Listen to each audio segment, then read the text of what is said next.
నమస్తే. Welcome to Suman TV. ఉమ్మడి నిజామాబాద్, కరీంనగర్, ఆదిలాబాద్, మెదక్ సంబంధించినటువంటి ఎమ్మెల్సీ ఎన్నికల ప్రక్రియ కరీంనగర్‌లో కొనసాగుతుంది. ఓట్ల కౌంటింగ్ గూడా ప్రారంభమైంది. ఉదయం 7 గంటల నుంచి గూడా ఈ కౌంటింగ్‌ని ప్రారంభించారు. దీనికి సంబంధించి కూడా కరీంనగర్‌లోని అంబేద్కర్ ఇండోర్ స్టేడియంలో ఏర్పాట్లు చేశారు అధికారులు. పోలీసు బందోబస్తు మధ్యలో గూడా ప్రశాంతంగా ఉన్నటువంటి కౌంటింగ్ అయితే కొనసాగుతుంది. దీనికి సంబంధించి ఒకసారి చూసుకుంటే గనక 56 మంది పట్టభద్రులకు సంబంధించినటువంటి అభ్యర్థులు బరిలో దిగారు.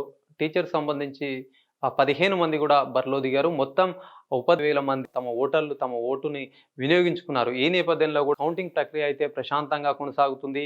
ఎలాంటి ఇబ్బందులు లేకుండా గూడా అధికారులు అన్ని ఏర్పాట్లు చేశారు. మొత్తం 35 టేబుల్స్‌ని గూడా ఏర్పాటు చేశారు. ఒకవైపు పట్టభద్రులకు సంబంధించి 21 టేబుల్స్‌లో ఏర్పాటు చేశారు.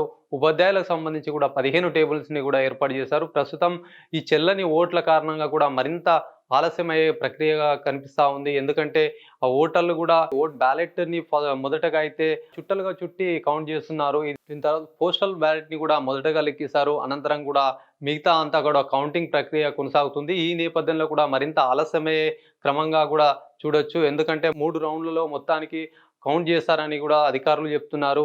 ఏదేమైనప్పటికీ దీనికి సంబంధించి కూడా అధికారులు అన్ని ఏర్పాట్లు చేశారు. పోలీసు బలగాలు సైతం మోహరించాయి. ప్రధాన పార్టీలతో పాటు కూడా మొత్తం త్రిముఖ పోటీ గూడా నెలకొన్నటువంటి సిట్యుయేషన్‌లో గూడా ఎవరి అంచనాలు వాళ్ళకే ఉన్నాయి. తాము ఎవరికి వారు గెలుస్తామని గూడా ధీమాను వ్యక్తం చేస్తున్న నేపథ్యంలో కూడా రాత్రి వరకు కూడా ఈ కౌంటింగ్ ప్రక్రియ కొనసాగుతున్న నేపథ్యంలో కూడా ఫలితాలు అర్ధరాత్రి వరకు గూడా వచ్చే అవకాశాలున్నాయి. ఏదేమైనప్పటికీ గూడా కరీంనగర్‌లో కౌంటింగ్ ప్రక్రియ ప్రశాంతంగా అయితే కొనసాగుతుంది. ప్రతి టేబుల్ వద్ద గూడా సీసీ కెమెరాలను ఏర్పాటు చేశారు. ఒక టేబుల్ వద్ద గూడా మొత్తానికి 2 సూపర్వైజర్లు, ఒక మైక్రో అబ్జర్వర్, తర్వాత సిబ్బంది గూడా పాల్గొంటున్నటువంటి సిట్యుయేషన్ ఉంది. ఇప్పటికే కౌంటింగ్ ప్రక్రియ అయితే కొనసాగుతుంది.